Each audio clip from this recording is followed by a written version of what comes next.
tourists. We get, I think, like 200 visitors a day come out here on the ferry or the seaplane, and they tour this place and snorkel around and check out the coral reefs. The U.S. government built this fort to control access to the Gulf of Mexico. Back then, if you could have a fort that was established here, kind of at the end of the Florida Keys, right where ships need to pass in to enter the Gulf of Mexico, you could really control some of the ports in the Gulf, like New Orleans and other places like that.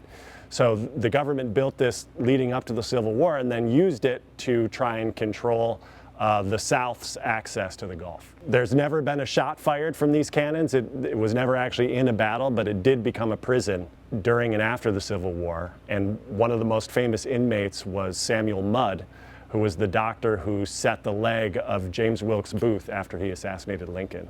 After Booth assassinated Lincoln, he was trying to escape and at some point broke his leg and sought treatment from a doctor who was this Dr. Mudd. And Dr. Mudd was eventually found guilty of conspiracy and was imprisoned here. And once he was imprisoned here, he acted as a doctor for all of the prisoners and even the staff here and treated and saved a lot of lives. Every day you're walking through this historical grounds where you're looking at the original brick that was laid down in the 1800s.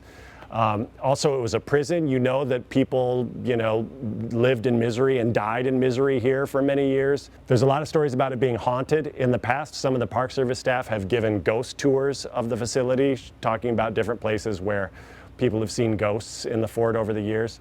I've walked this fort in the middle of the night many times, gone up on the roof listening for our tags and out by myself.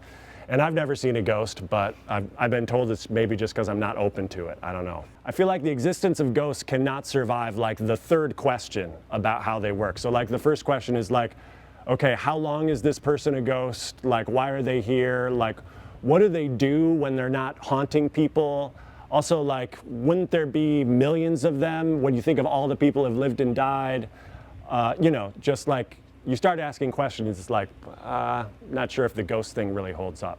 Yeah, I don't believe in ghosts. I'm a scientist. There are other forts like this in the United States, but there's no place that sits on such an amazing natural landscape. Being able to watch an epic sunset every night, it's not bad.